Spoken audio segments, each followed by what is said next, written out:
The conference room fell silent as Michael Rodriguez slid the official documents across the mahogany table toward me. His perfectly pressed navy suit and practiced corporate smile couldn't mask the satisfaction in his eyes as he delivered what he clearly believed was a knockout blow. The vote was unanimous, Emma. 3-1. You're out of Rodriguez Family Construction, effective immediately. He leaned back in his leather chair, fingers steepled like he was channeling every business movie villain he'd ever admired. Jessica nodded from her position at Michael's right hand, her auburn hair pulled into the severe bun she wore whenever she wanted to project authority. It's nothing personal, Emma. It's just business. The company needs fresh leadership and, frankly, your recent decisions have been questionable at best. Her voice carried that condescending tone she'd perfected since childhood, the one that made it clear she considered herself the intellectual superior in any conversation.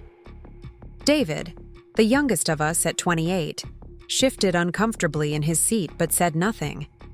His silence spoke volumes about where his loyalties lay, or perhaps more accurately, where his courage didn't extend. He'd always been Michael's shadow. Before we jump back in, tell us where you're tuning in from, and if this story touches you, make sure you're subscribed, because tomorrow I've saved something extra special for you.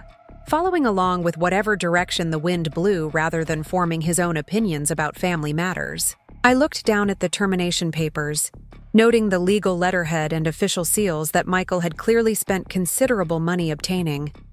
The irony wasn't lost on me that he'd used company funds to hire attorneys to remove me from the very company I'd helped build from the ground up. Interesting timing, I said, my voice calmer than I felt. Right after we landed the Westfield development contract, the biggest deal in company history. Michael's smile widened, confirming my suspicion. Exactly why we need leadership that can handle projects of this magnitude. This is a $15 million contract, Emma. We can't afford any missteps. The implication was clear. He considered me a liability rather than an asset, despite the fact that I'd been the one to cultivate the relationship with Westfield Properties over the past 18 months. The morning Phoenix sun streamed through the floor-to-ceiling windows of our conference room on the 12th floor of the Meridian Business Complex, casting long shadows across the polished table where my siblings had just attempted to end my career. 25 years our father had spent building Rodriguez Family Construction from a one-truck operation into one of Arizona's most respected development companies. 3 years since his death, and here we were, his children destroying everything he'd worked to create. I stood slowly, gathering the termination documents with deliberate care. I assume you've already notified building management about the transition? I asked, watching Michael's expression carefully.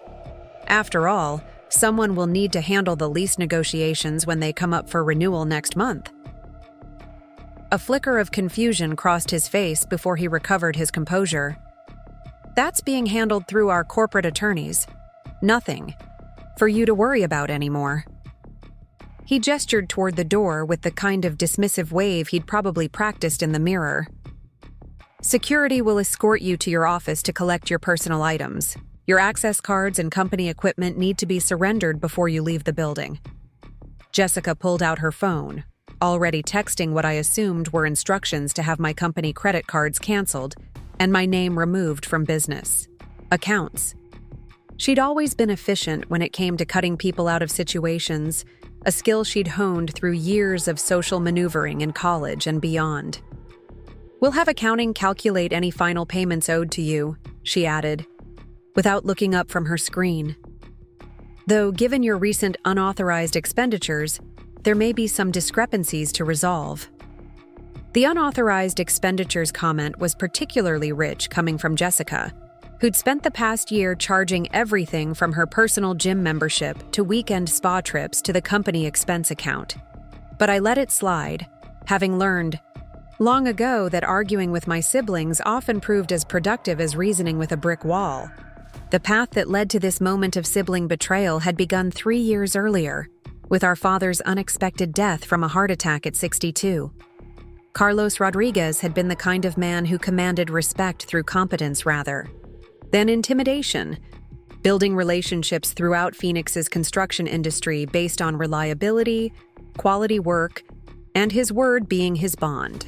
He'd started Rodriguez Family Construction in 1998 with nothing but a pickup truck, a small business loan, and an unshakable belief that hard work would eventually pay off. By the time of his death, the company employed 45 people and generated annual revenues approaching $15 million. We specialized in residential developments, commercial renovations, and the kind of custom construction projects that required both technical expertise and creative problem-solving.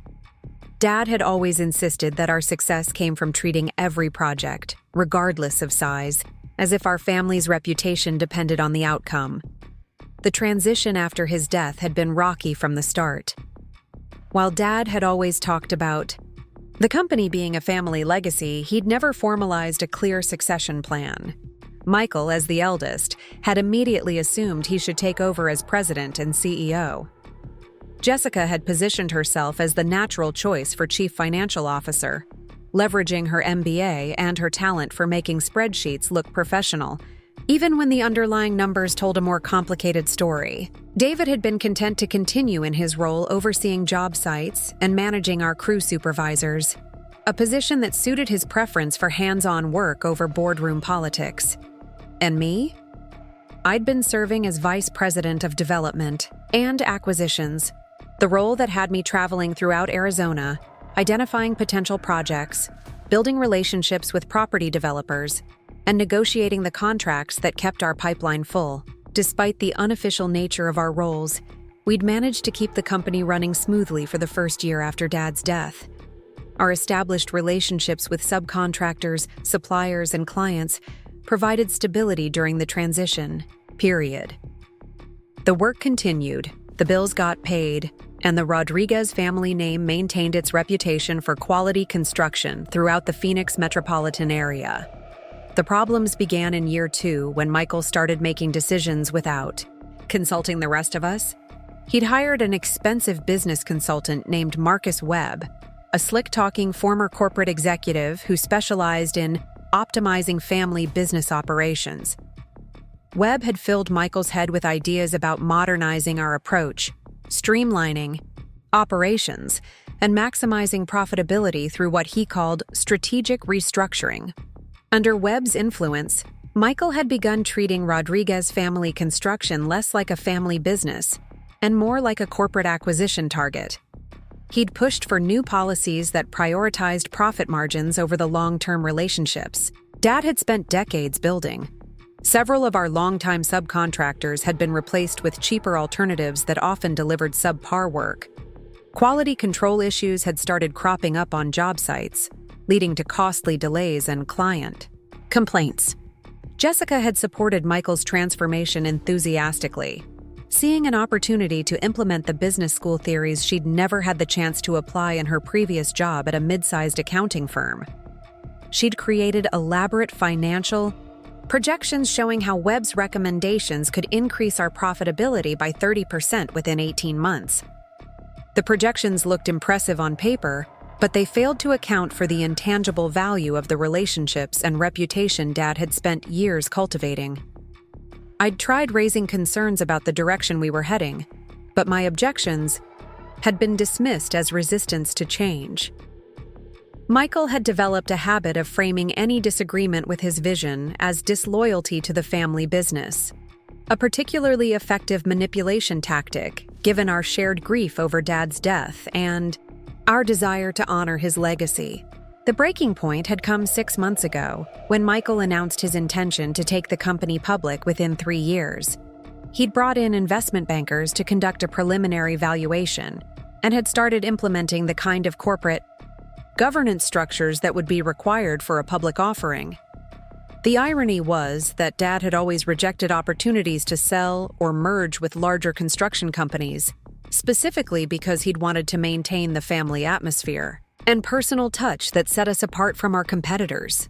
My opposition to the public offering plan had created the final rift between Michael and me. He'd accused me of lacking vision and holding the company back from reaching its full potential. Jessica had supported his position, arguing that going public would provide the capital necessary to compete with larger construction firms for major commercial projects.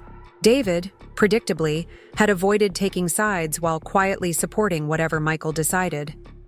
The Westfield development contract had been the catalyst for this morning's coup attempt.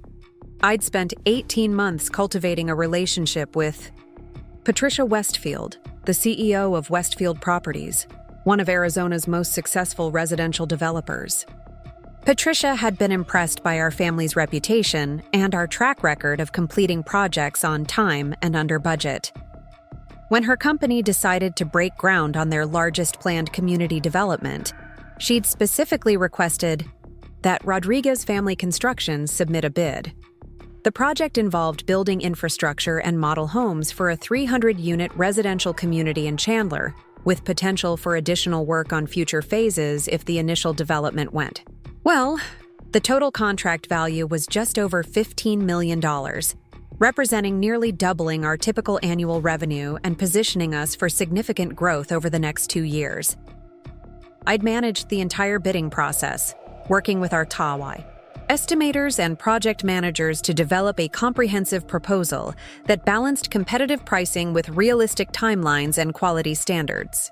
The presentation to Westfield Properties had gone exceptionally well, with Patricia commenting that our approach seemed more thoughtful and thorough than the proposals submitted by larger competitors. When we'd received word 2 weeks ago that Rodriguez Family Construction had won the contract, it should have been a moment of celebration for the entire family. Instead, Michael had immediately begun questioning whether we had the management infrastructure to handle a project of this scale. He'd suggested bringing in outside project managers and potentially partnering with a larger firm to share the risk and responsibility. Preparing and narrating this story took us a lot of time, so if you are enjoying it, subscribe to our channel. It means a lot to us. Now back to the story. Ability. His concerns had struck me as both premature and misguided. We'd successfully completed numerous projects in the $5 to $8 million range without any significant issues. Our team was experienced, our subcontractor relationships were solid, and we had a proven track record of delivering quality work on schedule. The Westfield contract represented growth, not an insurmountable challenge. But Michael had seen the situation differently. He'd become convinced that my management of the bidding process had been too aggressive, that I'd made commitments the company couldn't fulfill, and that the entire contract represented an unacceptable risk to our financial stability. His solution had been to remove me from any involvement in the project, and ultimately, from the company entirely. The security escort to my office was conducted by Tom Martinez, a retired Phoenix police officer who'd been handling security for the Meridian Business Complex for the past 5 years. Tom had always been friendly during our brief encounters in the elevator or lobby, and he looked genuinely uncomfortable about his current assignment. "Sorry about this, Ms. Rodriguez," he said quietly as we walked down the hallway past the offices of other businesses that leased space in the building. "I don't know what's going on with your family situation, but this seems like something that should be worked out privately." I appreciated his sympathy, but I was more focused on the interesting choice of words he'd used. "Tom, when you say, 'You don't know what's going on with our family situation,' what exactly has building management told you about today's events?" I asked, genuinely curious about how much information had been shared with building staff. He paused mid-step, looking confused. "Well, your brother Michael contacted our management office yesterday, requesting additional security presence for what he called a sensitive corporate transition. He said there might be some disruption in your business operations and asked us to be prepared to assist with escorting someone from the building if necessary." The revelation that Michael had been planning this confrontation for at least 24 hours added another layer to my growing understanding of how orchestrated this entire situation had been. He hadn't simply reached a spontaneous decision to remove me from the company. This had been a calculated move, planned in advance, and executed with the kind of corporate precision he'd learned from his business consultant. My office occupied a corner space with windows facing both south and west, providing natural light throughout most of the day and views of the South Mountain Preserve in the distance. I'd chosen the space specifically because the morning light made it ideal for reviewing architectural plans, and the afternoon view helped clear my mind during long days of contract negotiations. The walls were lined with framed photographs of completed projects, awards from industry associations, and certificates recognizing our participation in various community development initiatives. My desk held the usual assortment of business items: computer, phone, stacks of project files, and a coffee mug Dad had given me years earlier with "World's Best Problem Solver" printed on the side. "Take your time," Tom said, settling into a chair near the door. "I'll give you some privacy to pack up your personal things." As I moved around the office collecting items that belonged to me rather than the company, I found myself thinking about the conversation I'd had 3 months earlier with Robert Chen, the attorney who'd handled our family's legal affairs since shortly after Dad's death. Robert had reached out to me after hearing rumors in the local business community about potential changes in Rodriguez Family Construction's ownership structure. During our meeting at his downtown office, Robert had asked pointed questions about the company's organizational documents, the distribution of ownership shares among family members, and whether there had been any recent changes to our corporate governance procedures. At the time, I'd assumed his concerns were related to standard legal housekeeping, making sure all our documents were current and properly filed.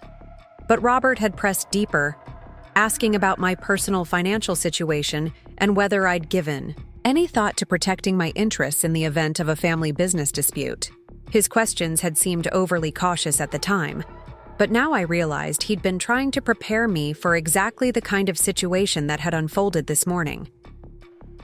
"Emma, family businesses are particularly vulnerable to internal conflicts," he'd explained during our conversation.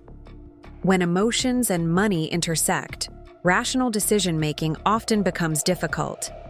It's important to understand your legal rights and options before you find yourself in a crisis situation." I'd taken his advice to heart, spending several weeks reviewing the corporate documents Dad had filed when establishing the company. What I'd discovered had been both illuminating and concerning. While we'd all assumed that ownership of Rodriguez Family Construction was divided equally among the 4 siblings, the actual corporate structure was more complex. Dad had established the company as a closely held corporation with himself as the majority shareholder. Upon his death, his shares had been distributed through his will, but the distribution hadn't been the simple 4-way split we'd all expected. Instead, ownership had been allocated based on what Dad had perceived as each person's contribution to the company's success over the years. Michael, as the eldest and the one who'd worked most closely with Dad on the business development side, had inherited 35% of the company.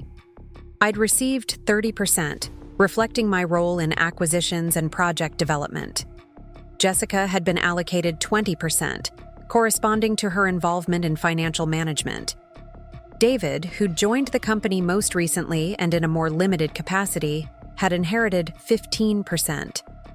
The ownership distribution meant that no single family member controlled a majority of the company, but it also meant that any 3 siblings could theoretically outvote the 4th on major decisions. Dad had probably intended this structure to encourage collaboration and consensus building among his children. In practice, it had created the opportunity for the kind of coordinated action Michael had taken this morning. But there was another element to our corporate structure that I'd discovered during my review of the documents, something that even Robert Chen hadn't been aware of when we'd discussed my situation.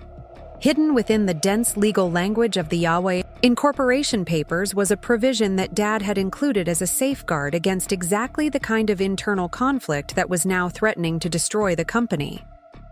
The provision stated that any attempt to remove a family member from active participation in the company's management required not just a majority vote of the shareholders, but also approval from the owner of the property where the company's primary operations were located.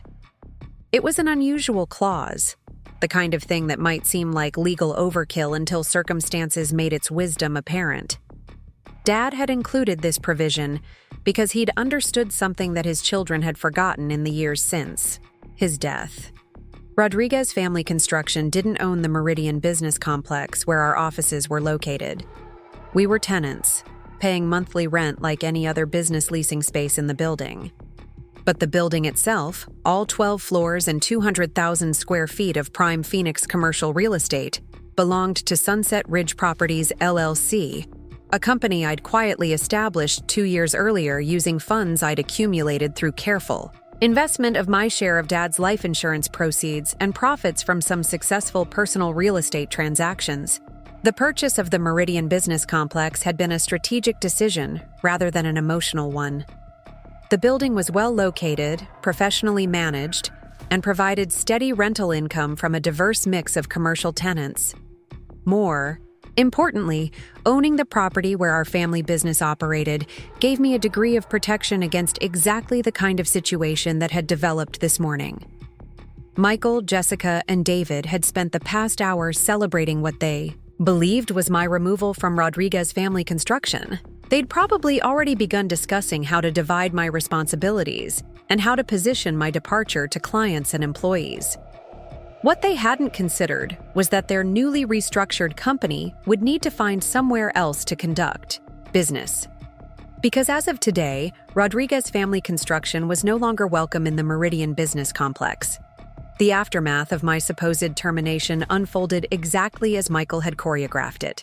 Within hours of my escort from the building, he'd called an emergency meeting with our senior project managers, announcing that Rodriguez Family Construction was undergoing a strategic reorganization to better position the company for handling larger contracts like the Westfield development.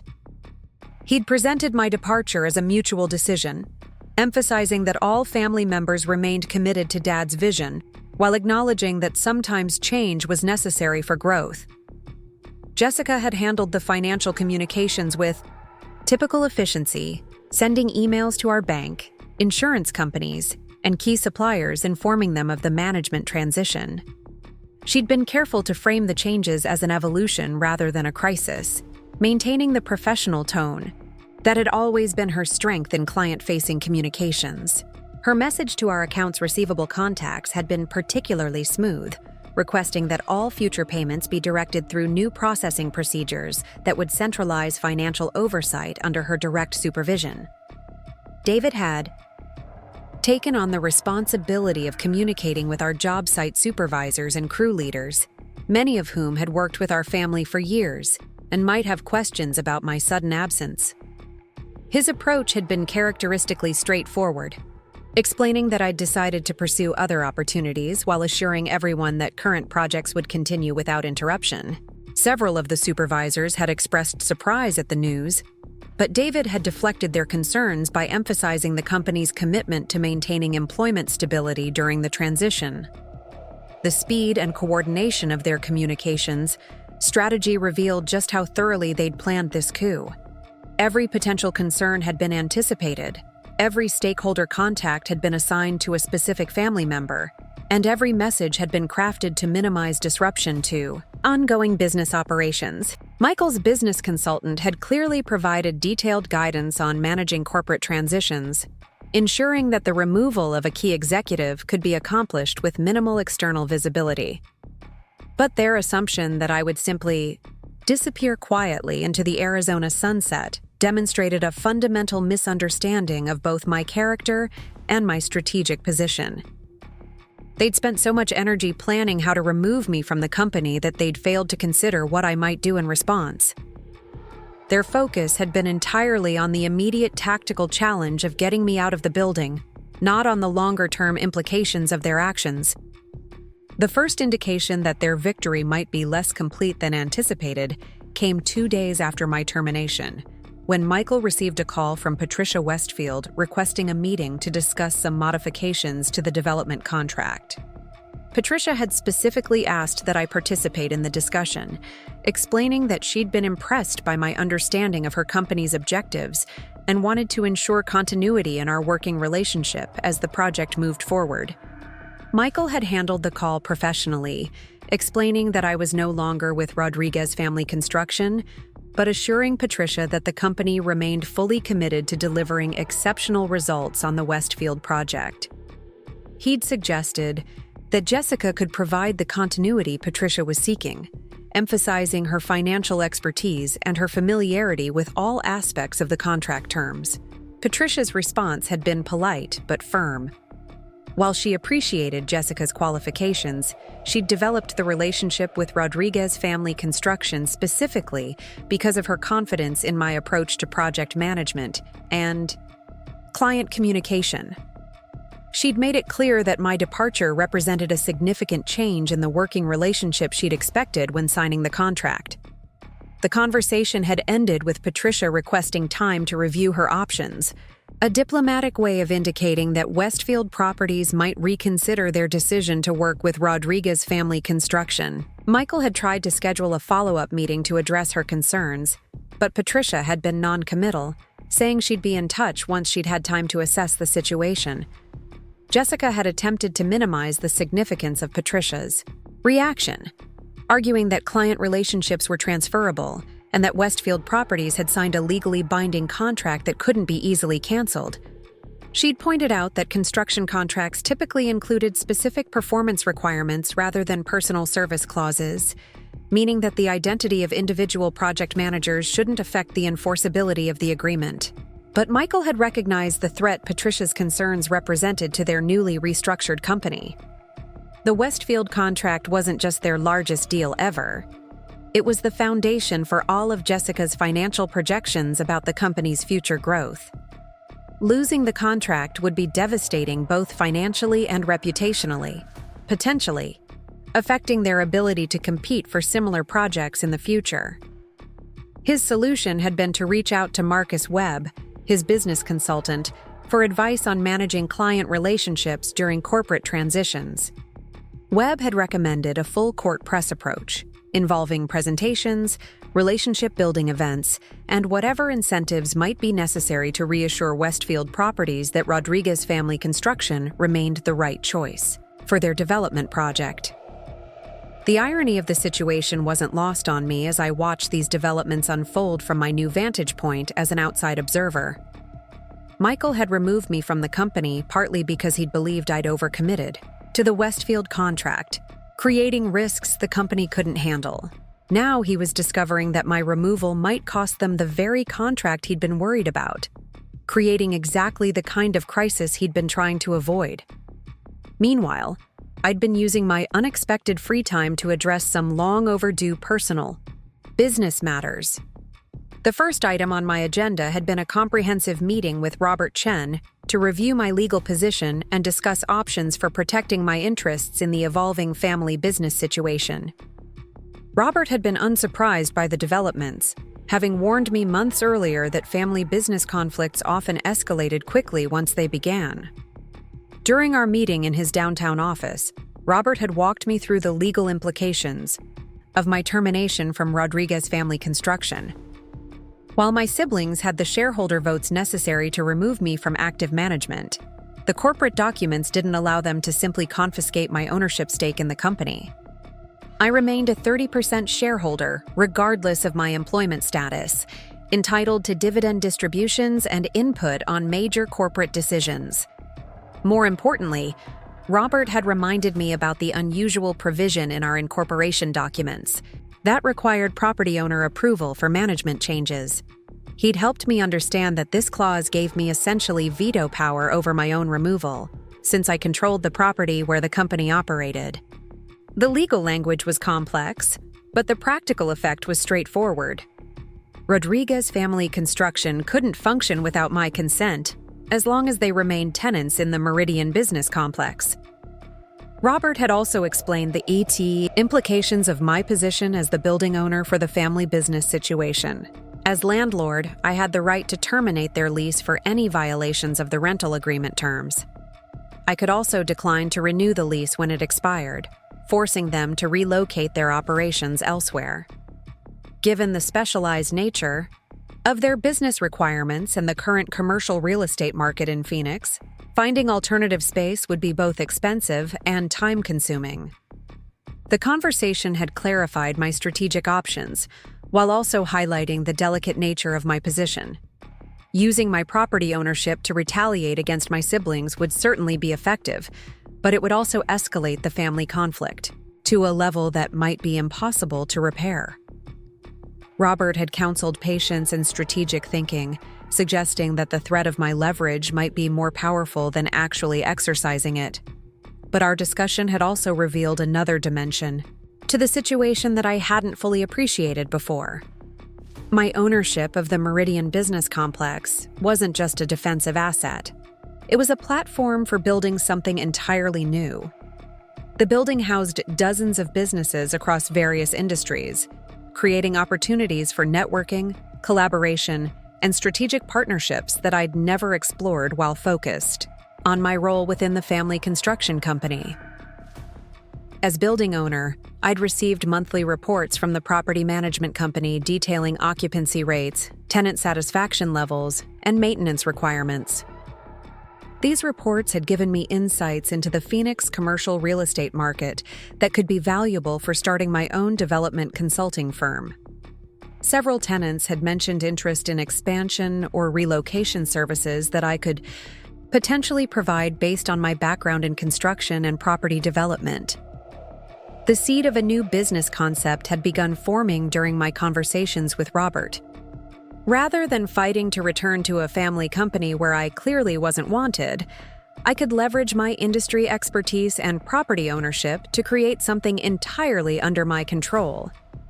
The construction industry connections I'd developed over the years wouldn't disappear just because my siblings had voted me out of Rodriguez Family Construction. My second priority had been addressing the immediate practical implications of my termination. While I'd been well compensated during my time with the family company, I'd never developed the kind of personal financial independence that would allow me to weather an extended period without employment income. My ownership stake in Rodriguez Family Construction provided some security, but dividend distributions depended on company profitability and family cooperation, neither of which seemed guaranteed under current circumstances. However, my investment in the Meridian business complex had proven more lucrative than I'd initially anticipated. The building generated substantial monthly rental income, enough to cover my personal expenses while providing capital for future investments. More importantly, the property had appreciated significantly since my purchase 2 years earlier, giving me access to substantial equity if I needed to finance new ventures. I'd spent several days reviewing my personal financial situation with my accountant, Maria Santos, who'd been managing my investment portfolio since I'd first started accumulating capital outside the family business. Maria had been impressed by the strategic value of my real estate investments, particularly the way I'd structured the Meridian business complex purchase to maximize both income generation and tax advantages. During our review, Maria had identified several opportunities for expanding my property portfolio using the equity I'd built in the Meridian complex.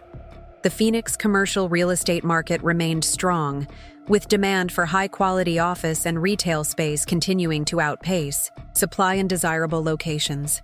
My track record as a property owner and my industry connections made me an attractive candidate for additional financing if I decided to pursue larger development projects.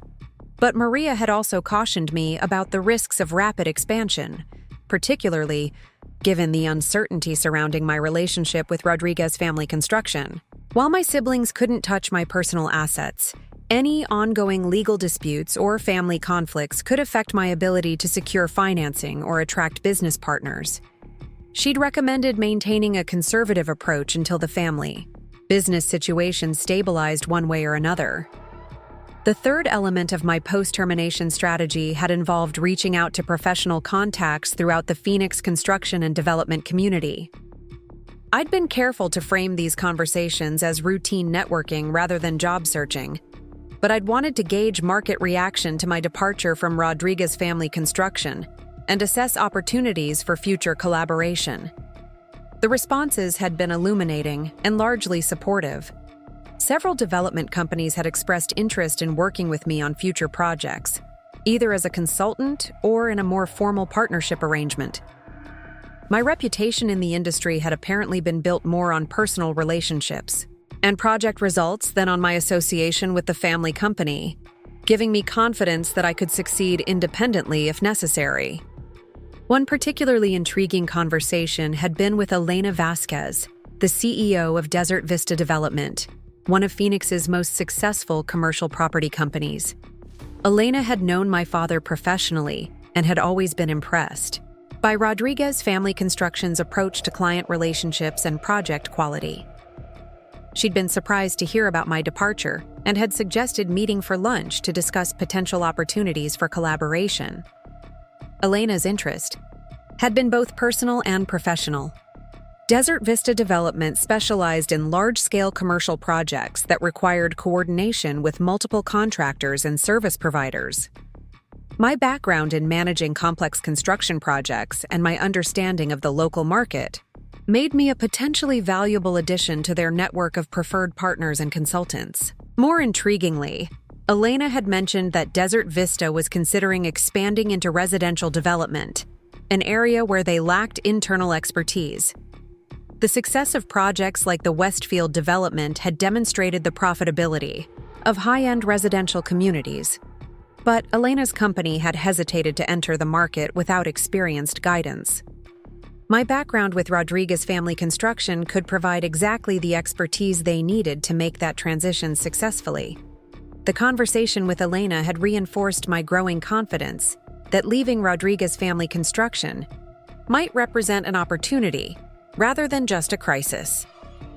While my siblings had assumed that removing me from the company would diminish my professional options, the reality was that my industry reputation and network of relationships gave me multiple paths forward, some of which might ultimately prove more rewarding than remaining trapped in family business dynamics. But the most significant development during my first week of involuntary unemployment had been a call from Patricia Westfield herself. Rather than going through Rodriguez Family Construction's official channels, Patricia had contacted me directly, using the personal cell phone number I'd provided during our months of contract negotiations. Her message had been brief but pointed. She wanted to meet privately to discuss the Westfield development project and the implications of my departure from the family company. Patricia's direct outreach had violated the professional protocol that typically governed client-contractor relationships, but it had also demonstrated the level of concern she felt about the management changes at Rodriguez Family Construction. During our phone conversation, she'd been diplomatically frank about her reservations regarding Michael's ability to manage a project of the Westfield development's complexity and timeline requirements. Her concerns had been both specific and strategic. On the specific level, Patricia had noted that Michael lacked hands-on experience with residential development projects, having focused primarily on commercial construction throughout his career. The Westfield project involved unique challenges related to utility infrastructure, traffic flow management, and coordination with municipal planning departments that required specialized expertise. More strategically, Patricia had been troubled by the family business turmoil that had led to my removal. Her company had chosen Rodriguez Family Construction partly because of our reputation for stability and reliability.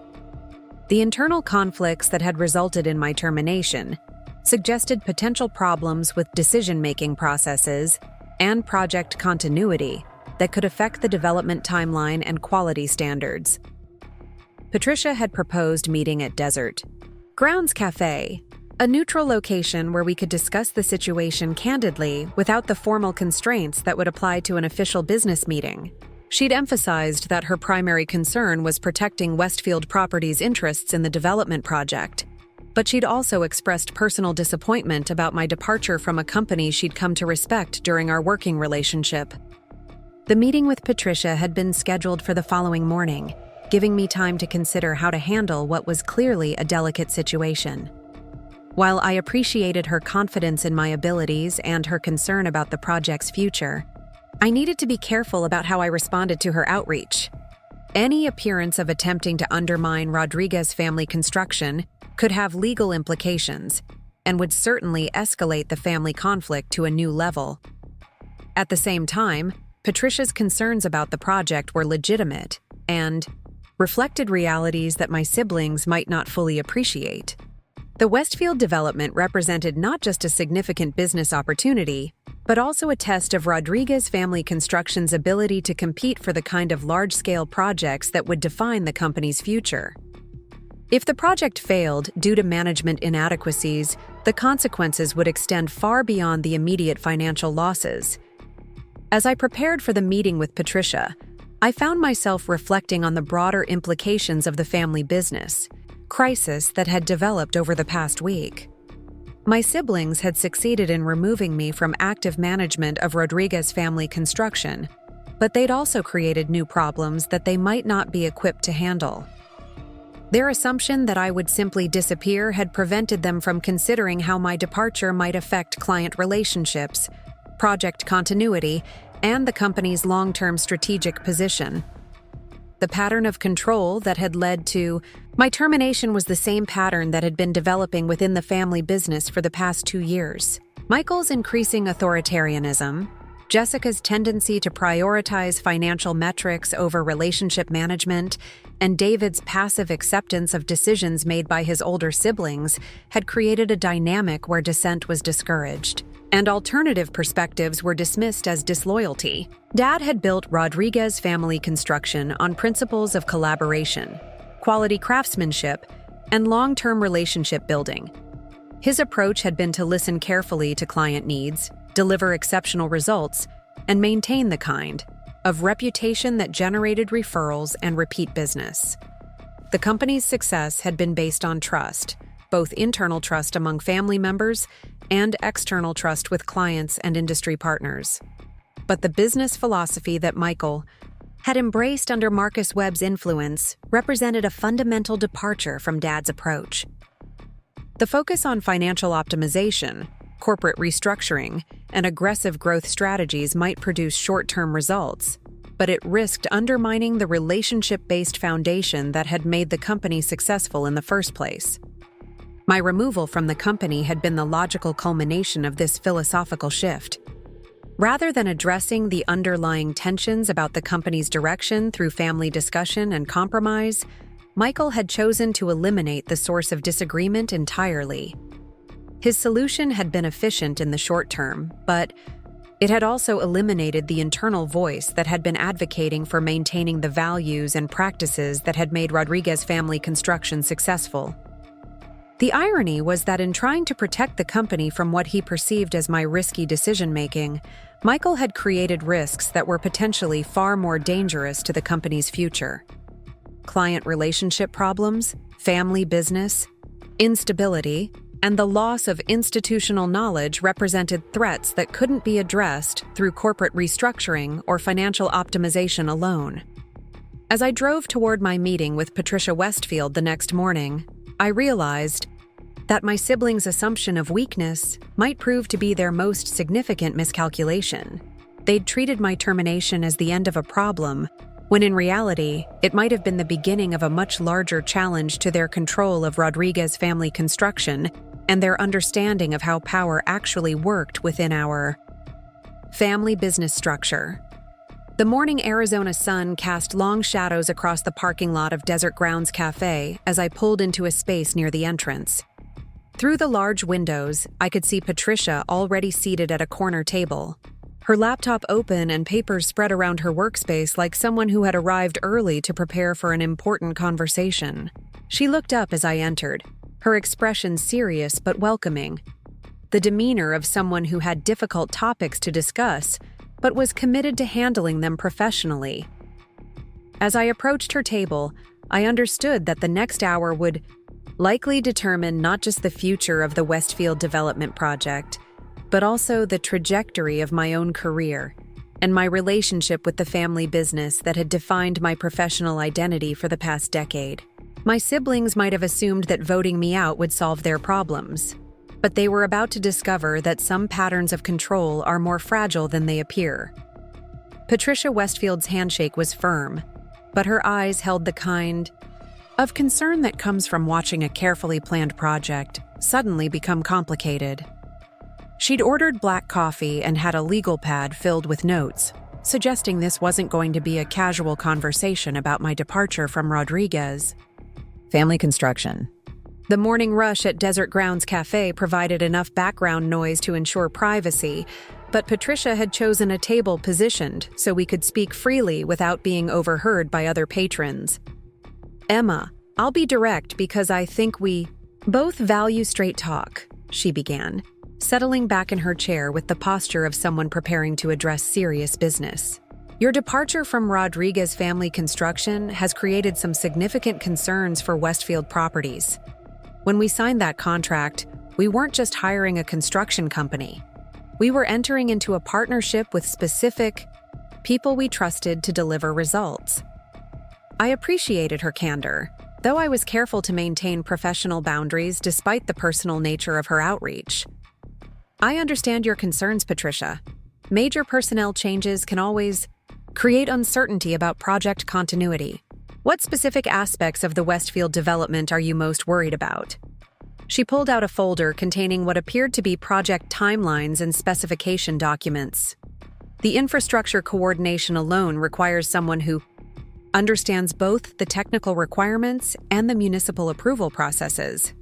Your brother Michael seems capable, but he's never managed a residential development of this scale. The learning curve could add months to our timeline, which affects everything from financing costs to market positioning. Patricia's concerns were well-founded and reflected a sophisticated understanding of construction project management. Residential developments involved coordination challenges that were different from the commercial projects Michael had typically overseen. Utility hookups, road construction, drainage systems, and landscaping all required specialized knowledge and established relationships with subcontractors who understood the unique requirements of planned communities. Beyond the technical aspects, she continued, there's the relationship management piece. We chose Rodriguez Family Construction partly because of your approach to client communication. You understood our vision for this community and could translate that into practical construction decisions. I'm not sure your siblings share that same intuitive understanding of what we're trying to create. The revelation that Patricia had valued my individual contribution more highly than I'd realized was both flattering and strategically important. It suggested that the client relationships I'd built over the years were based on personal trust and communication style rather than just company reputation. This distinction could be crucial for my future career planning, regardless of how the family business situation ultimately resolved. What are your options if you decide Rodriguez Family Construction isn't the right fit for the project? I asked, genuinely curious about how much flexibility Westfield Properties had in their contractor selection process. Patricia's expression grew more serious. Legally, we have a signed contract with specific performance requirements. Breaking that contract would involve penalty payments and could delay the project by several months while we went through a new bidding process. But if we have legitimate concerns about the contractor's ability to deliver, we might have grounds for termination based on material changes in company management. The implication was clear. Westfield Properties was prepared to walk away from Rodriguez Family Construction if they couldn't be assured of proper project management. For a contract worth $15 million, this represented exactly the kind of devastating blow that could destroy my siblings' restructured company before it had a chance to prove itself. I need to ask you something directly, Emma, Patricia said, leaning forward slightly. Are you planning to start your own construction company? Because if you are, Westfield Properties would be very interested in discussing how we might work together on this project or future developments. The question struck at the heart of the decision I'd been avoiding since my termination from the family business. Starting my own company would require significant capital, time to build operational infrastructure, and the willingness to compete directly with Rodriguez Family Construction in the Phoenix market. It would also represent a complete break from the family business legacy that Dad had spent decades building. But Patricia's interest suggested that the client relationships and industry reputation I'd developed might transfer more easily than I'd expected. If a sophisticated developer like Westfield Properties was willing to consider working with a startup company based on personal confidence in my abilities, Other potential clients might be similarly flexible. I'm exploring various options, I replied carefully, not wanting to commit to a path I hadn't fully evaluated. My immediate focus is on understanding how my departure affects existing relationships and projects. Starting a new company would be a significant undertaking that would require careful planning and the right partnership opportunities. Patricia nodded approvingly.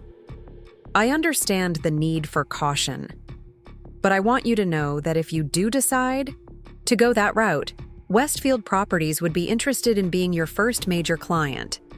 The Westfield development project could potentially be restructured as a partnership arrangement rather than a traditional construction contract, which might provide the foundation you'd need to launch successfully. The offer was both generous and strategically brilliant. Patricia was essentially proposing to solve two problems simultaneously: ensuring that the Westfield project would be managed by someone she trusted, while providing me with the project base necessary to start an independent company. The financial implications alone would be transformational, giving me immediate revenue and a high-profile reference for attracting additional clients. But accepting Patricia's offer would also represent crossing a line that could never be uncrossed. Working directly with a client who had originally contracted with Rodriguez Family Construction would be seen as a direct betrayal by my siblings, escalating our family conflict to a level that might permanently destroy any possibility of reconciliation. That's an incredibly generous offer, I said, meaning it sincerely. I'd need to consider the legal and ethical implications carefully before making any commitments. The last thing either of us wants is to create additional complications around the project. Patricia understood the delicacy of the situation and didn't push for an immediate answer. Instead, she shifted the conversation to discussing the technical requirements of the Westfield development in detail, sharing her concerns about specific aspects of the project that would require experienced oversight. Her questions were probing and demonstrated just how thoroughly she'd researched the challenges involved in the development. During our conversation, it became clear that Patricia's concerns about Michael's capabilities weren't just based on general skepticism about management changes.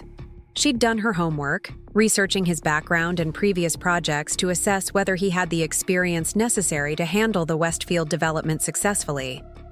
Her conclusion was that while Michael was competent in commercial construction, he lacked the specialized knowledge that residential developments required. More troubling from Patricia's perspective was what she'd learned about the internal dynamics at Rodriguez Family Construction.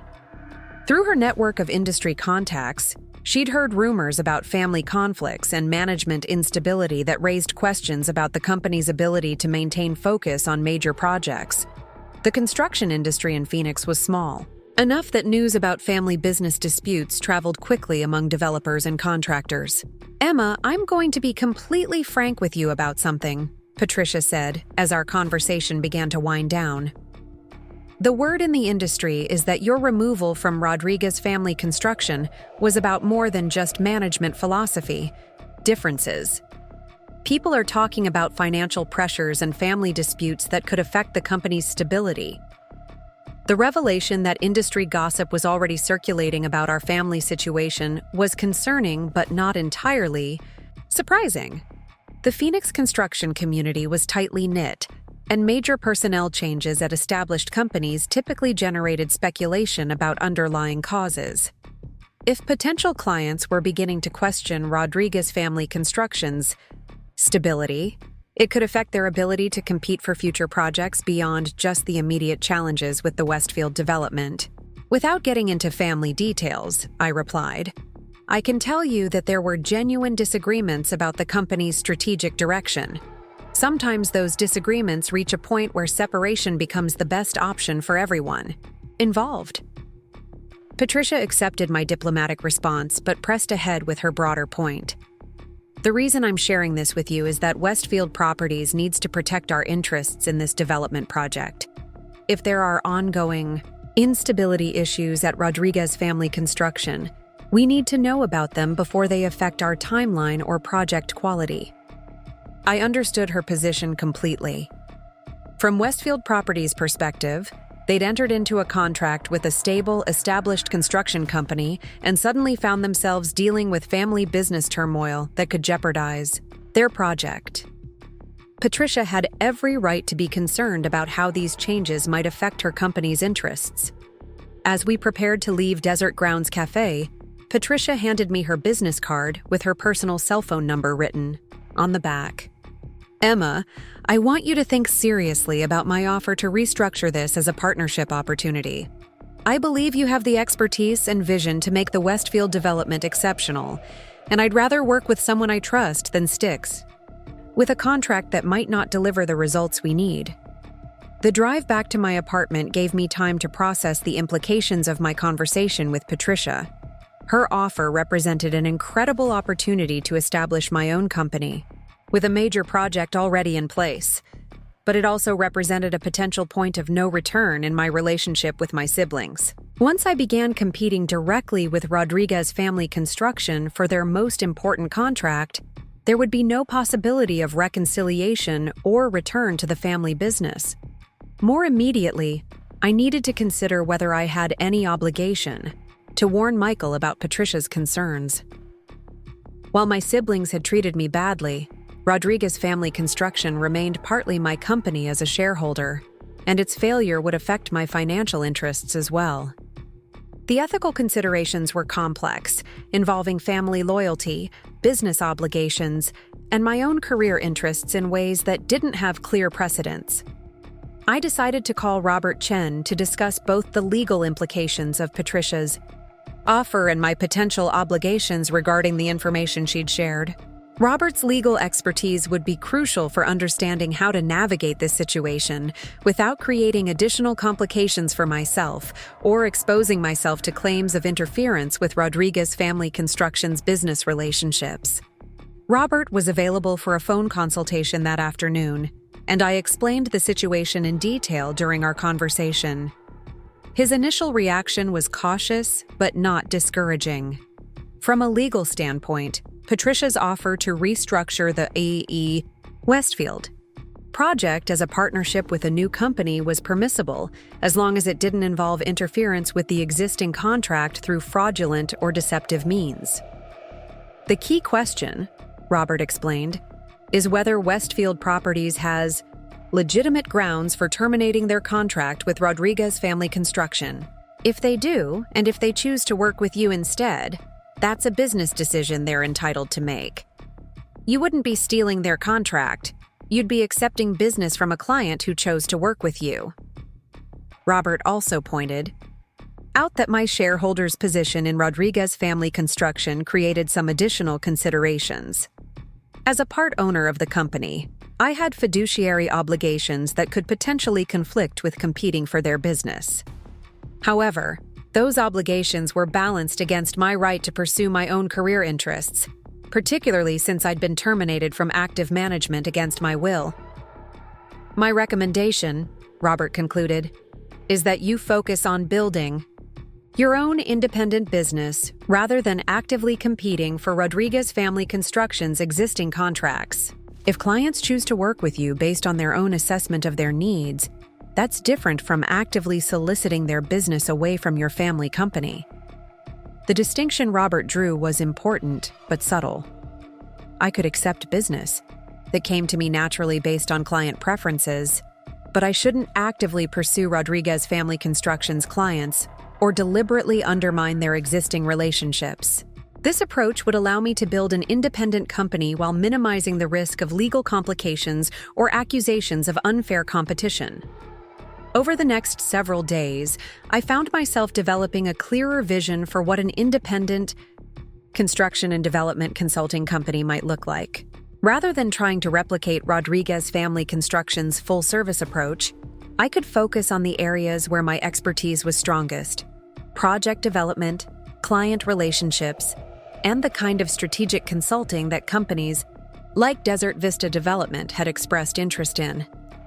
This focused approach would require less initial capital than starting a full construction company, since I wouldn't need to maintain large crews, equipment inventories, or bonding capacity for major projects.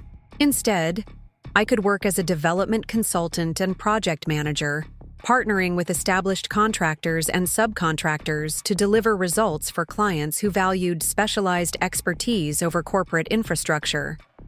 The business model I was envisioning would actually complement rather than directly compete with traditional construction companies. By focusing on the development and management aspects of projects, I could work with various contractors depending on the specific requirements of each project. This approach would give me flexibility while allowing me to leverage the industry relationships I'd built over the years. Elena Vasquez at Desert Vista Development had already expressed interest in this kind of consulting arrangement, and Patricia's offer suggested that other developers might be similarly interested in working with someone who combined construction expertise with project management capabilities. The key would be positioning myself as a specialist rather than trying to compete broadly with established construction companies. As I worked through the details of this business concept, I realized that my ownership of the Meridian business complex provided more than just rental income and leverage over Rodriguez family construction. The building housed dozens of businesses that could potentially become clients or partners for development consulting services. Property management companies, architectural firms, engineering consultants, and various professional service providers all had offices in the building, creating a ready-made network for business development. The location itself was also strategically valuable for a consulting business. The Meridian complex was centrally located in Phoenix's business district, easily accessible for client meetings and close to the municipal offices where development permits and approvals would be processed. Having an office in a building I owned would eliminate rental costs while providing the professional image necessary for attracting high-end development clients. More intriguingly, I realized that my position as building owner gave me insights into the Phoenix commercial real estate market that could be valuable for development consulting. The monthly reports from the property management company included information about vacancy rates, rental trends, and tenant expansion plans that reflected broader economic patterns. This market intelligence could help me advise development clients about timing, location selection, and project positioning. But the most significant realization during this planning period was that my siblings' decision to remove me from Rodriguez family construction had inadvertently freed me to pursue opportunities that would have been impossible while working within the family business structure. The ethical constraints and family obligations that had limited my career options were no longer relevant once I'd been terminated. Their assumption that removing me would solve their problems had actually created the opportunity for me to build something entirely under my own control. The irony was that Michael's business consultant, Marcus Webb, had probably never considered the possibility that terminating a family member might create a competitor rather than eliminating a problem. His corporate restructuring approach assumed that personnel changes could be managed through standard human resources procedures, without accounting for the unique dynamics of family businesses where terminated employees retain both industry relationships and inside knowledge of company operations.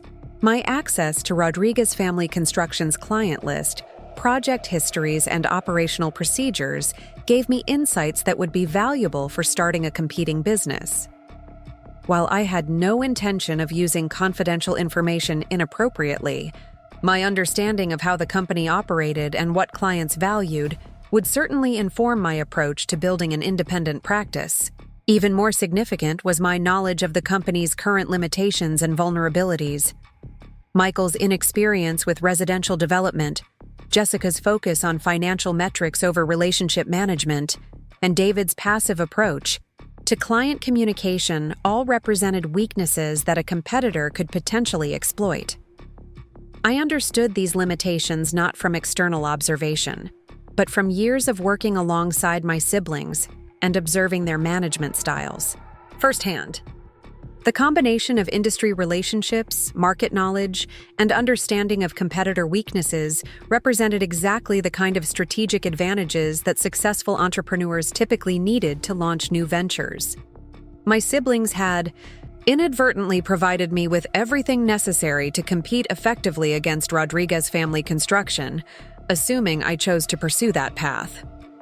As the second week after my termination began, I started taking concrete steps toward establishing an independent business. I met with Maria Santos, my accountant, to discuss the financial requirements for starting a development consulting firm. The numbers were encouraging. The rental income from the Meridian complex would cover my personal expenses while I built the new business, and the building's appreciated value provided collateral for a business line of credit if additional capital became necessary. I also began reaching out to key industry contacts to gauge their interest in working with me on future projects. The responses were overwhelmingly positive, with several contractors and subcontractors expressing enthusiasm about potential collaboration opportunities. Many of them had worked with Rodriguez Family Construction over the years and were familiar with my approach to project management and client relations. But the most encouraging response came from an unexpected source. Tom Martinez, the security supervisor at the Meridian complex, who had escorted me from Rodriguez Family Construction's offices during my termination. Tom had approached me in the C building lobby to express his regret about the circumstances of that day and to mention something he thought I should know. "Ms. Rodriguez," he'd said quietly, "I probably shouldn't tell you this, but there have been some interesting developments with your family's company since you left. They've been having some heated discussions in their conference room, and it sounds like things aren't going as smoothly as they expected." Tom's observation confirmed what I'd been wondering about: whether my siblings were discovering that removing me had created new problems rather than solving existing ones. The fact that their confidence was already being shaken suggested that Patricia Westfield's concerns weren't the only challenges they were facing in their newly restructured company. "I appreciate you letting me know, Tom," I'd replied. "Family business situations can be complicated, and sometimes people don't realize all the implications of major changes until after they've made them." Tom had nodded knowingly. "In my experience, the people who think they're in control aren't always the ones who actually have the power. Sometimes it takes a while for everyone to figure out how things really work." His comment was more perceptive than he probably realized. My siblings had assumed that voting me out of management meant they controlled Rodriguez Family Construction's future. But they were about to discover that power in family businesses often comes from unexpected sources. Their control was more fragile than they understood, and I was beginning to realize that my position might be stronger than any of us had initially recognized. The third week after my termination brought news that confirmed Tom's observations about trouble within Rodriguez Family Construction. Elena Vasquez called to tell me that she'd been contacted by Michael, who was apparently seeking new clients to replace potential losses from existing contracts. His approach had been professional, but desperate, emphasizing Rodriguez Family Construction's capacity and competitive pricing rather than the relationship-based value proposition that had always been their strength. "Emma, I have to tell you, your brother's sales pitch was not impressive," Elena said during our phone conversation. "He seemed more focused on convincing me that your departure wouldn't affect their capabilities than on understanding what desert Vista development might need from a construction partner." Elena's assessment suggested that Michael was already feeling pressure from client relationship challenges beyond just the Westfield development situation. His decision to actively pursue new business through cold calls to development companies indicated that he was concerned about Rodriguez Family Construction's project pipeline and was trying to compensate for potential contract losses. Did he mention any specific projects or capabilities that might be relevant for Desert Vista's expansion plans? I asked, curious about how much Michael understood about the residential development market his company was now trying to enter. "That's the thing," Elena replied. When I asked about experience with residential communities, he kept referring to commercial projects and talking about how those skills would transfer. It was clear he didn't really understand the differences in client expectations, regulatory requirements, or market dynamics. Elena's observation reinforced Patricia Westfield's concerns about Michael's qualifications for managing residential development projects. The skills required for commercial construction didn't automatically transfer to residential communities, which involved different financing structures, regulatory processes, and quality standards. Michael's assumption that construction expertise was universally applicable suggested he didn't appreciate the specialized knowledge that successful residential developers required from their contractors. Elena, you mentioned previously that Desert Vista was considering entering the residential market, I said, seeing an opportunity to explore the business relationship she'd suggested earlier. Have you made any progress on that planning, or are you still in the preliminary research phase? We're definitely serious about it, she confirmed.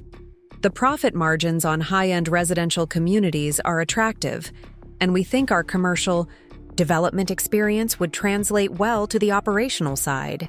What we lack is someone who understands the market dynamics and can help us avoid the typical newcomer mistakes. The conversation with Elena crystallized the business opportunity I'd been contemplating since my termination from Rodriguez family. Construction. Rather than trying to build a full construction company to compete with my family's business, I could focus on providing the specialized consulting services that companies like Desert Vista needed to enter new markets successfully. This approach would allow me to leverage my residential development expertise while partnering with established companies that had the operational infrastructure and financial resources to handle major projects. It was a more efficient use of my skills and would require significantly less capital than starting a traditional construction company. Elena, I'd like to propose something, I said, making a decision that felt both exciting and slightly terrifying. What if we structured a consulting arrangement where I help Desert Vista develop their residential market entry strategy? I could provide market analysis, help you understand the regulatory environment, and potentially manage your first residential project to ensure it succeeds. Elena's enthusiasm was immediate and encouraging. Emma, that sounds exactly like what we need. We have the financial resources and operational capability, but we need someone who can help us navigate the residential market effectively. When can we meet to discuss this in detail? As I scheduled a formal business meeting with Elena for the following week, I realized that I was crossing the threshold from considering independent consulting to actually launching a new business. The opportunity with Desert Vista Development provided exactly the kind of foundation client relationship that could support a successful consulting practice while allowing me to build expertise in areas that differentiated me from traditional construction companies. The timing was particularly appropriate because my knowledge of Rodriguez Family Construction's current challenges gave me insights into gaps in the Phoenix residential development market that a well-positioned consulting firm could fill. Michael's inexperience with residential projects, combined with his focus on competing primarily on price rather than value, created opportunities for more sophisticated approaches to client service and project management. But as I prepared for my meeting with Elena, I also realized that I was approaching the point where my actions would inevitably affect my relationship with Rodriguez Family Construction and my siblings. Once I began actively building a competing business, even one focused on consulting rather than direct construction services, there would be no pretending that my departure from the family company was temporary or amicable. The double life I'd been living since my termination was about to end, replaced by the clarity that comes from choosing a definitive path forward. My siblings had assumed that voting me out would eliminate me as a factor in their business planning, but they were about to discover that removing someone from a company doesn't necessarily remove them from the market or eliminate their ability to compete. The phone call that would change everything came on a Thursday morning 3 weeks after my termination, just as I was preparing for my formal business meeting with Elena Vasquez. Patricia Westfield's voice was tense when I answered, suggesting that whatever she had to discuss was both urgent and significant. Emma, we need to talk immediately, she said without her usual professional pleasantries. Something has happened with the Rodriguez Family Construction contract that affects both of us, and I need to understand your position before I make some decisions that can't be undone. Patricia's call had set in motion a series of events that would expose the fragile foundation my siblings had built their coup upon. When I arrived at her office that Thursday afternoon, Patricia wasted no time in explaining the crisis that had developed with Rodriguez Family Construction. Michael had attempted to modify key aspects of the Westfield development contract without proper authorization, apparently believing that his position as company president gave him unilateral authority to renegotiate terms that had taken months to finalize. The specific changes Michael had proposed were both significant and revealing of his fundamental misunderstanding of residential development requirements. He'd suggested eliminating several quality control checkpoints that Patricia considered essential, proposed substituting cheaper materials that didn't meet Westfield Properties standards, and attempted to accelerate the construction timeline in ways that would compromise both safety protocols and municipal inspection requirements. Patricia had been professionally diplomatic in her initial response to Michael's proposals, but his persistence in pushing for changes that she'd clearly rejected had escalated the situation beyond normal contractor-client negotiations. When she'd firmly declined his modifications and insisted on adhering to the original contract terms, Michael had made the catastrophic mistake of suggesting that Patricia didn't understand construction realities and should trust his professional judgment over her concerns. "Emma, I've been in this business for 15 years, Patricia said, her voice tight with controlled anger. "I've worked with dozens of contractors, and I've never had someone suggest that I don't understand my own project requirements. Your brother's attitude was not just unprofessional, it was insulting." The revelation that Michael had managed to alienate Patricia through arrogance rather than incompetence added a personal dimension to what had been primarily a business concern. Patricia's decision to terminate the Rodriguez Family Construction contract wasn't just about project management capabilities anymore. It was about respect, communication, and the fundamental relationship dynamics that made successful development partnerships possible. But Patricia's most significant revelation came when she explained the legal research her attorneys had conducted regarding contract termination procedures. In reviewing the original agreement, they discovered the unusual clause requiring property owner approval for management changes that Robert Chen had told me about months earlier. Patricia's legal team had determined that Rodriguez Family Construction's removal of me without property owner consent represented a material breach of contract terms. "Your siblings apparently forgot to read their own contract carefully," Patricia said with a mixture of amusement and frustration. "The termination clause specifically states that management changes affecting key personnel require approval from the property owner where the contractor's primary operations are located. Since you own the building where Rodriguez Family Construction operates, they needed your consent to remove you from the project." The legal implications were staggering.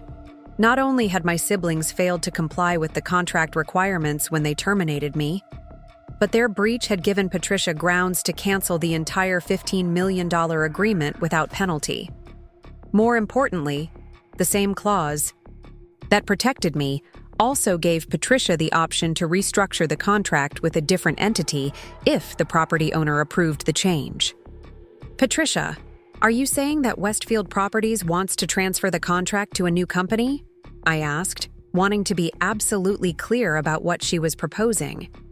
"I'm saying that Westfield Properties wants to work with you, Emma, regardless of what corporate structure that requires," she replied firmly. "If you're willing to establish an independent company and take responsibility for the Westfield development, we'll terminate the Rodriguez Family Construction contract and execute a new agreement with your firm." The offer represented everything I'd been considering since my termination, but compressed into a timeline that would require immediate decision-making rather than careful strategic planning. Patricia was essentially offering to make me an independent contractor overnight, with a major project providing the foundation for building a new business. But accepting her offer would also mean definitively severing my relationship with Rodriguez Family Construction and competing directly with my siblings for their most important contract. There would be no possibility of reconciliation or gradual transition. This would be a complete break that would reshape both my career and my family relationships permanently. "I need to understand the legal requirements for making this transition," I said, thinking through the immediate practical challenges. Establishing a company, obtaining bonding and insurance, setting up operational procedures. There are significant logistics involved in becoming a contractor qualified to handle a project of this magnitude. Patricia had anticipated my concerns and had already consulted with her legal team about the transition requirements. Since I had extensive experience managing similar projects and established relationships with the subcontractors and suppliers who would actually perform the work, the operational challenges were manageable. The bonding and insurance requirements could be handled through existing industry relationships, particularly with my background and the security provided by the contract itself. Emma, you have something that most startup contractors don't have: a guaranteed major project and a client who specifically wants to work with you, Patricia pointed out. The financial institutions and insurance companies will see this as a very low-risk situation compared to typical new business applications. The conversation with Patricia lasted nearly 2 hours as we worked through the details of what contract transfer would involve. By the end of our meeting, I had a clear understanding of both the opportunity and the timeline for making a decision. Patricia needed an answer within 48 hours, since her company's financing agreements required resolution of the contractor situation before the end of the month. As I drove away from Patricia's office, I found myself thinking about Dad and what he would have advised in this situation.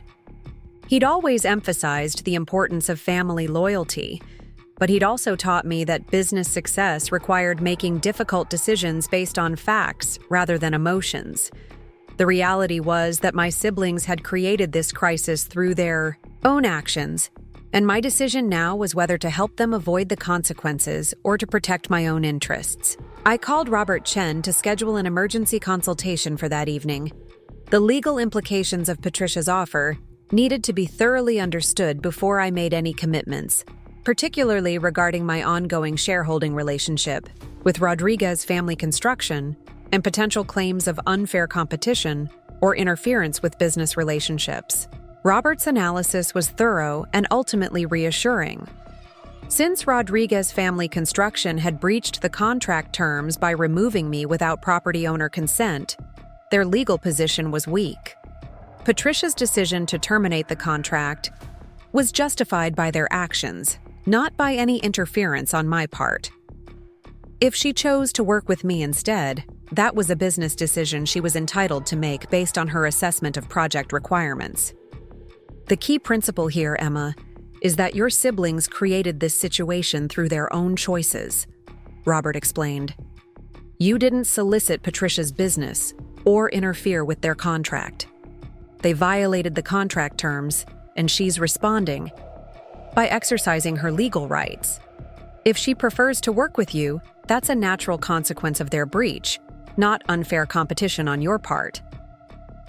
Robert also pointed out that my position as property owner gave me additional leverage in the situation that my siblings apparently hadn't considered. Since Rodriguez Family Construction operated from the Meridian Business Complex under a lease agreement, I had the right to terminate their tenancy if they continued to violate contract terms that specifically referenced property owner approval requirements. Essentially, Emma, you have the power to shut down their operations entirely if you choose to exercise it, Robert said. They can't run Rodriguez Family Construction without office space, and they can't obtain alternative space quickly enough to avoid significant business disruption. The realization that I held essentially veto power over my siblings' business operations was both empowering and sobering. I'd never intended to use property ownership as a weapon in family conflicts, but my siblings' actions had created a situation where my consent was required for their continued success. That evening, I called Elena Vasquez to explain the situation and discuss how Patricia's offer might affect our planned consulting arrangement. Elena's response was enthusiastic and strategic, suggesting that taking on the Westfield project would actually enhance the value of our partnership rather than competing with it. Emma, managing a major residential development successfully would give you exactly the track record Desert Vista needs to see before committing to our own residential expansion, Elena pointed out. If you can deliver results for Westfield Properties, it would validate your expertise and make our partnership even more valuable. Elena's perspective helped me see Patricia's offer not just as an alternative to consulting work, but as a foundation for building the kind of comprehensive development business that could serve multiple clients effectively. The Westfield project would provide both revenue and credibility, while I developed the operational infrastructure necessary for taking on additional projects. But the most significant conversation that evening was with my mother, Maria Rodriguez, who was living in a senior community in Scottsdale, but remained actively interested in the family business situation. I'd avoided discussing the details of my conflict with my siblings, not wanting to burden her with family disputes during her retirement years. However, Maria had heard enough from various sources to understand that serious problems had developed within Rodriguez family construction, and she'd called me earlier that week to express her concerns. When I explained Patricia's offer and the decision I needed to make, her response was immediate and definitive.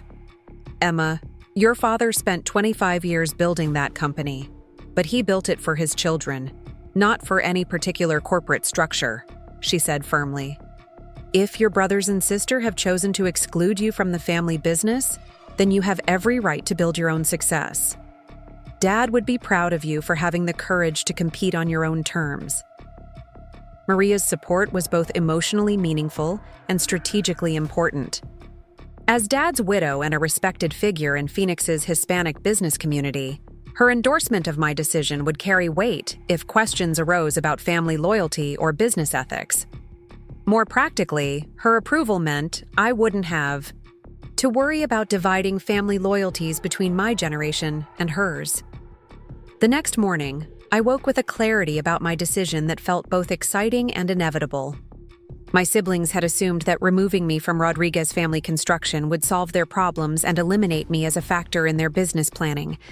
Instead, they'd created the opportunity for me to build something entirely under my control, with their most important client providing the foundation for my independence.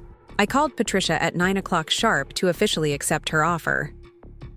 "Patricia, I'm ready to establish Rodriguez Development Solutions and take responsibility for the Westfield project," I said, choosing a company name that honored Dad's legacy, while clearly differentiating my new business from my siblings' operation. Patricia's satisfaction was evident in her voice. "Emma, I'm delighted. My legal team will begin preparing the contract termination notice for Rodriguez Family Construction today, and we can execute the new agreement with your company as soon as you've completed the incorporation process. This is going to be a much better partnership for everyone involved." The next 48 hours passed in a whirlwind of business formation activities. Robert Chen handled the legal incorporation process with remarkable efficiency, establishing Rodriguez Development Solutions as a properly structured construction company with all necessary licenses and permits. My banker, who was familiar with my financial situation through the Meridian Business Complex ownership, approved a business line of credit that would cover operational expenses until project payments began flowing. The bonding and insurance requirements were handled through contacts I'd developed during my years with Rodriguez Family Construction. Several of the agents and underwriters I'd worked with were impressed by the Westfield contract and my background, making the approval process much smoother than typical startup applications. But the most satisfying part of the business formation process was selecting office space within the Meridian Business Complex for Rodriguez Development Solutions. As building owner, I was able to secure a prime location on the 10th floor with views of downtown Phoenix and enough space for the staff I'd need to hire as the business grew. The irony wasn't lost on me that my new company would be operating 2 floors below Rodriguez Family Construction's offices, making my independence visible to my siblings every time they entered or left the building. But the proximity also served a practical purpose, demonstrating to other tenants and visitors that the Rodriguez name remained active in Phoenix construction, just under new management. The moment of truth came on Friday afternoon when Patricia's attorneys delivered the contract termination notice to Rodriguez Family Construction.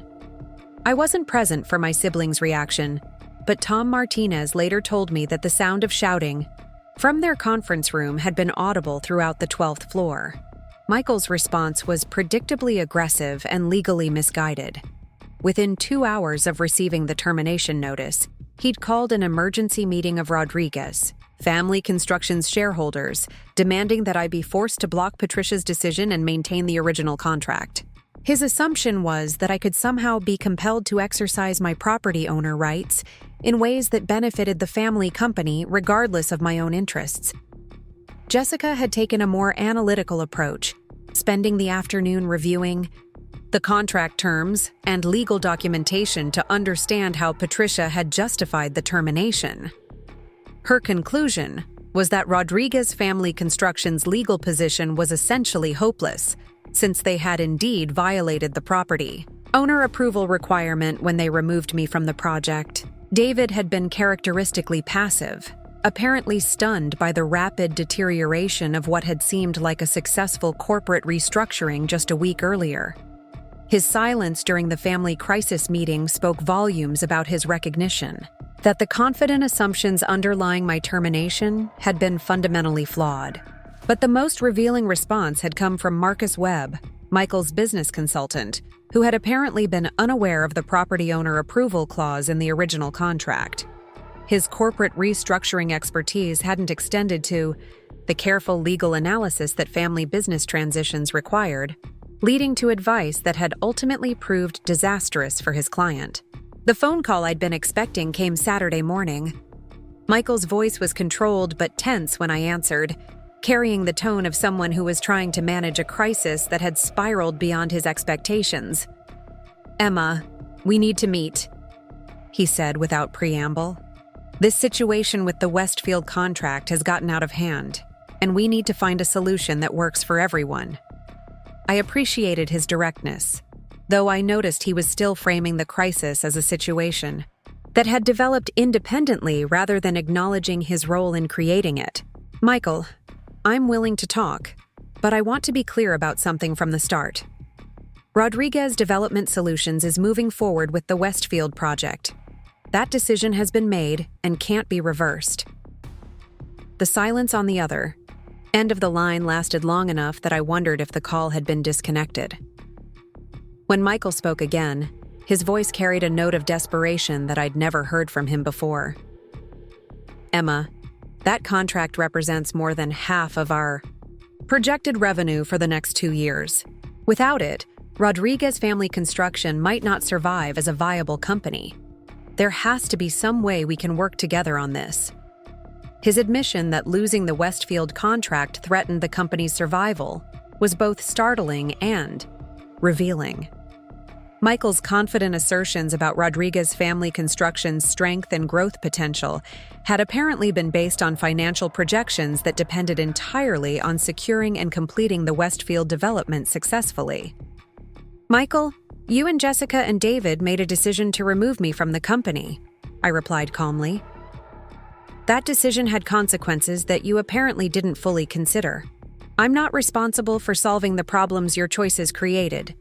We agreed to meet that afternoon at Desert Grounds Cafe, the same location where Patricia and I had discussed the contract situation that had started this chain of events. Michael arrived looking haggard, his usual polished appearance replaced by the rumpled clothing and tired expression of someone who hadn't been sleeping well. "Emma, I want to start by saying that we made a mistake," he began, an admission that surprised me with its directness. "We were so focused on what we saw as problems with your management approach that we didn't consider all the implications of changing the project team. The property owner approval clause wasn't something any of us remembered when we made the decision." I appreciated his acknowledgement, though I noticed he was still framing their actions as mistakes rather than deliberate choices to exclude me from the family business. "Michael, the property owner clause was just the legal mechanism that made this situation possible. The real issue was that you decided I wasn't valuable enough to the company to keep as part of the management team." His discomfort with my direct assessment was visible, but he pressed ahead with what was clearly a prepared proposal. What if we restructured Rodriguez Family Construction to give you a larger role in management decisions? We could make you a co-president with equal authority over project management and client relationships. The offer was significant and represented a complete reversal of the position my siblings had taken just 2 weeks earlier. But it also demonstrated that Michael still didn't understand the fundamental shift that had occurred in our relationship dynamics. Michael, 2 weeks ago you were so confident that I was a liability to the company that you voted me out entirely, I pointed out. Now you're offering to make me co-president? What's changed besides the fact that my departure cost you your biggest contract? His inability to answer that question directly confirmed what I'd already realized. My siblings' newfound appreciation for my contributions was based entirely on the financial consequences of my absence, not on any genuine recognition of my value or any desire to repair our family relationship. The reality is that I'm no longer interested in working within Rodriguez Family Construction's structure, I continued. I've started my own company, I have my own client relationships, and I'm building something that's entirely under my control. That's a much more attractive situation than returning to a family business where my role depends on your assessment of my value. Michael's expression shifted from hopeful negotiation to grim recognition of the new reality. So this is permanent? You're going to compete with us directly? I'm going to build my own business and serve my clients effectively, I replied. If that means competing with Rodriguez Family Construction, then that's a consequence of the choices all of us have made. The conversation lasted another hour as Michael explored various options for cooperation or collaboration that might salvage some benefit for Rodriguez Family Construction from the situation. But each proposal revealed his continued assumption that I should prioritize family business interests over my own career development, despite the fact that my siblings had explicitly rejected my participation in the family company. As we prepared to leave Desert Grounds Cafe, Michael made one final attempt to appeal to family loyalty. Emma, Dad built this company for all of us. He wanted it to be something that brought the family together and provided security for everyone. Competing with each other isn't what he would have wanted. His invocation of Dad's memory was both emotional and strategically calculated, designed to make me feel guilty about pursuing my own interests. But it also revealed Michael's fundamental misunderstanding of the values Dad had actually emphasized during his life. Michael, Dad taught me that success comes from hard work, treating people fairly and standing up for yourself when necessary, I replied. He also taught me that family loyalty has to be mutual to be meaningful. You can't expect me to be loyal to a family business that voted me out, then ask me to sacrifice my own opportunities to protect your interests. The drive back to my apartment gave me time to reflect on the conversation and the finality of the decision I'd made. Michael's desperation had been genuine, and part of me felt sympathy for the crisis he was facing. But his appeals had been based entirely on what I could do to help Rodriguez Family Construction, not on any recognition of how his actions had affected me, or any genuine desire to repair our relationship. More importantly, his assumption that I should prioritize family interests over my own career revealed the same paternalistic attitude that had led to my termination in the first place. Even in crisis, Michael couldn't see me as an independent professional with my own legitimate interests and objectives. The following Monday brought the official launch of Rodriguez Development Solutions and the beginning of my new life as an independent contractor. The morning started with a staff meeting in my new offices, where I welcomed the 3 project managers and 2 administrative assistants I'd hired over the weekend. Most of them were people I'd worked with previously, either at Rodriguez Family Construction or through industry connections, and their familiarity with my management style made the transition smooth.